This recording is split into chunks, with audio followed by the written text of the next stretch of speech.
All right, Padres pregame thoughts. Padres and the Brewers, game 2 of this series. Obviously, series finale tomorrow. Pedro Avila is on the mound for the Padres today, and then Freddie Peralta, I believe, on the mound for the Brewers.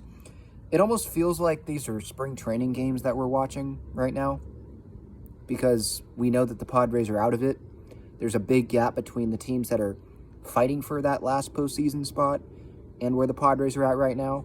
The Padres are one game ahead of the Washington Nationals in the wild card standings. There are a couple games, I think, ahead of the Mets. So, yeah, it just feels like, well, if they win, great. If they don't, it's not going to, ruin my day because I don't have expectations anymore for this team, or my mindset at least. They're just playing out the season. Now, Jay Cronenworth was put on the 10-day IL here before today's game. Matthew Batten has been called up, obviously, yesterday. Cronenworth was hit by a pitch in the ninth inning, I want to say, on his right hand. Immediately took off his batting glove, and the trainer obviously was looking at it, exited the game. I think a Zokar came in to pinch run, and you knew that it was probably going to be bad. And fractured hand. What's the point in Jake Cronenworth playing again this season?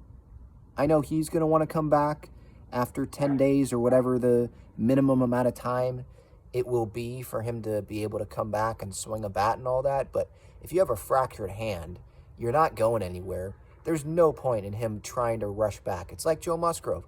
Just shut it down. Obviously, you continue rehabbing so you can have a strong offseason, but I don't even know what the timetable will be for this Jake Cronenworth injury. And again, there's no point in him continuing to try to come back and play. He's already had a down year. They're out of it. There's no point. Might as well have Garrett Cooper come play, give Matt Carpenter some at-bats if they want to try to trade him in the offseason. You could have Matthew Batten play some games. At this point, I don't really care who's playing at first base because I view that the season's over. Again, it feels like it's spring training games. Pedro Avila, Underdog Fantasy pick for me today.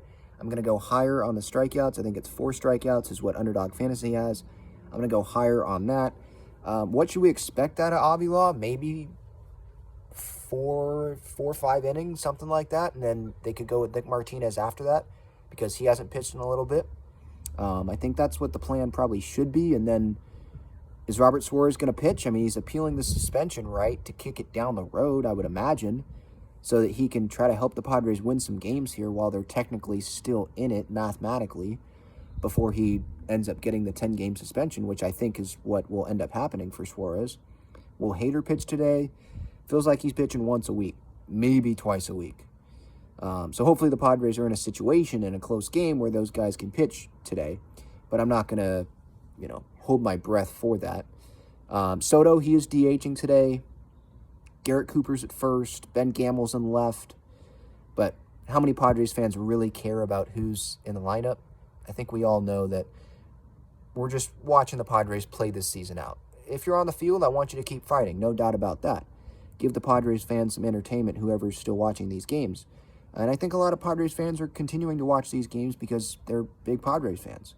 But if I was in your shoes, if you're watching this, I wouldn't, have my whole day ruined if the Padres lose, right? I think our season's already ruined because they haven't met expectations, right? So we'll see if San Diego State football can win today.